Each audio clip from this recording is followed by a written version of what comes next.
Muy buenos días, les habla Juan Guillermo Guerrero Méndez 320-370-0091. Recuerda que tú estás en mí, yo estoy en ti, por lo tanto nos necesitamos.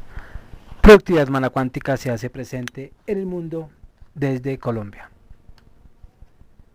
Sigamos con ese tema de las fuentes, materia prima del historiador. Ya lo hemos dicho, como toda obra de creación, la historia parte de una materia prima que el historiador trabaja con sus propias herramientas. Esa materia prima suele llamarse fuentes. Podríamos definir como tales todo documento, testimonio o simple objeto que, sin haber sufrido ninguna reelaboración, sirve para transmitir un conocimiento total o parcial de hechos pasados. La definición es muy amplia porque el historiador puede y debe echar mano de cuanto represente un mensaje de otras épocas. Para no perderse en esa muchedumbre de fuentes, se impone una clasificación. En realidad es harto difícil sistematizar las fuentes por su diversidad. Se resisten a ser encasilladas y además el historiador necesita una clasificación práctica y operativa. El cuadro puede decir que es todas las épocas. Obvio, es decir, que mientras la prensa es una fuente importante para los dos últimos siglos y la fotografía y filmografía para los últimos 100 o 120 años, las plásticas, los restos monumentales, las piedras, los pergaminos y todos esos escritos, los palimpsentos, entre otros, son fuentes dominantes para otras épocas más remotas. El documento en su sentido más amplio, la transmisión por lenguaje escrito, pues es la base de la historia. Cuando el hombre deja constancia escrita de sus actos, ya sea en tablas o en papiros y aún en pergaminos, hasta que el papel se fabricó a gran escala, los soportes de la escritura fueron tablas pues encerradas sobre las que se grababan con un estilete, papiros o láminas hechas a partir del tallo de la planta de igual nombre, y pergaminos, pieles raídas y preparadas para ser escritas o servir de material de encuadernación. Su nombre alude a la ciudad de Pérgamo, en el Asia Menor, donde la técnica del pergamino tuvo un centro de alta especialización. Entonces, como son fuentes dominantes para otras épocas más remotas, el documento en un sentido es más amplio.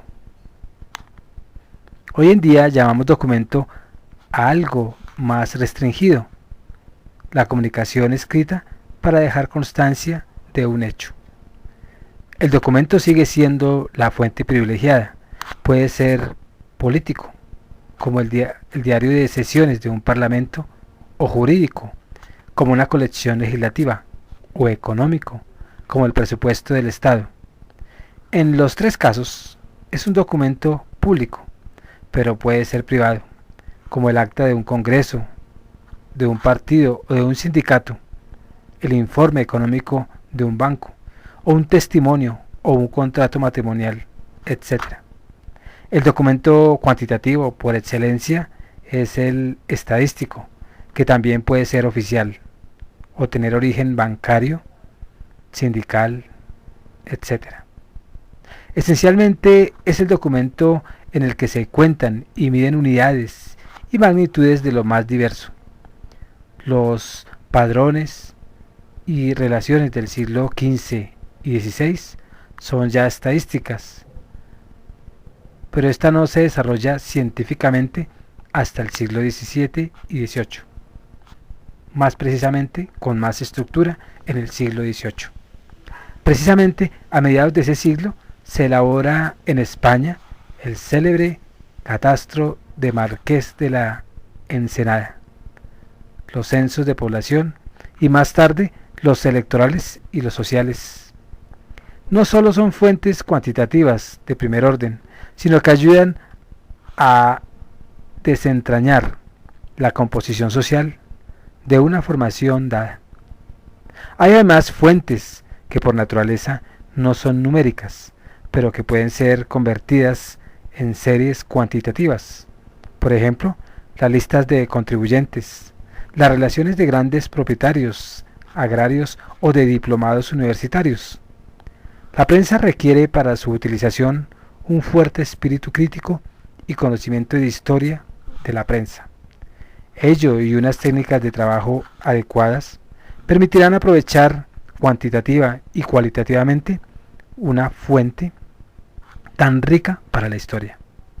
Por lo que se refiere a las memorias y diarios, es necesario analizarlos con gran rigor crítico, cortejarlos con otras fuentes,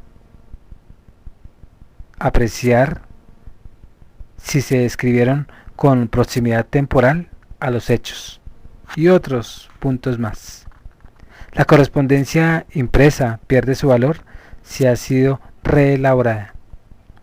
En cuanto a los textos literarios, son fuentes de manera fragmentaria por su valor testimonial o por la descripción de un ambiente.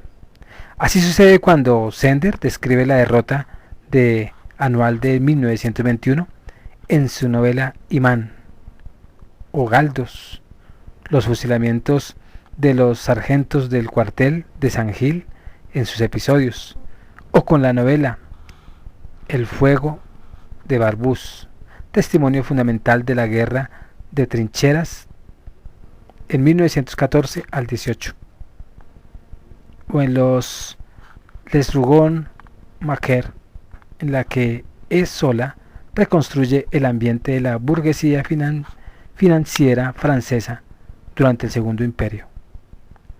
Siglos atrás, el poema del Cid es al mismo tiempo un monumento literario y una fuente histórica, pese a sus imperfecciones.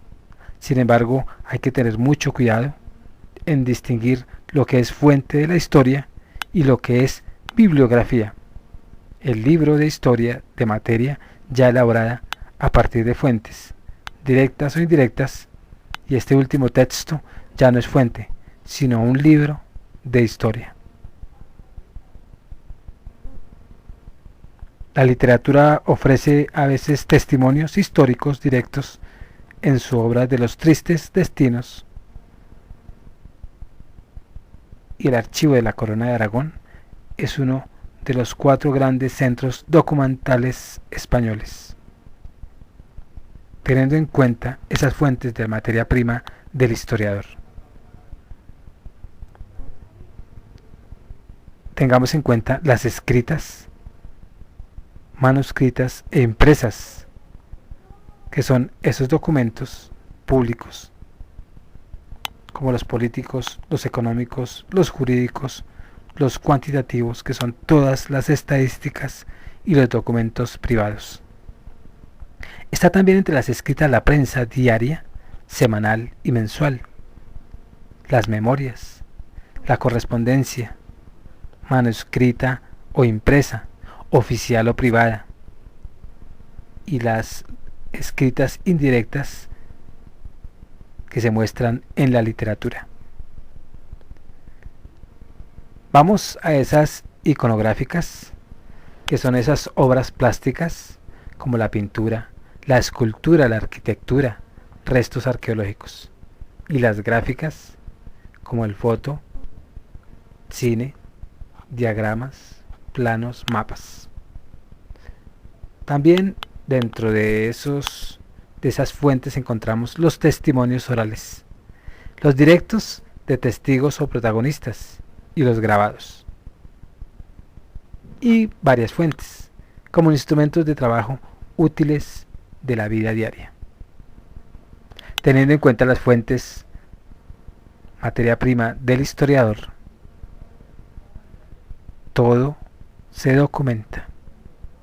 De lo contrario, sería algo muy especulativo. Se despide Juan Guillermo Guerrero Méndez, 320-370-0091. Recuerda que tú estás en mí yo estoy en ti.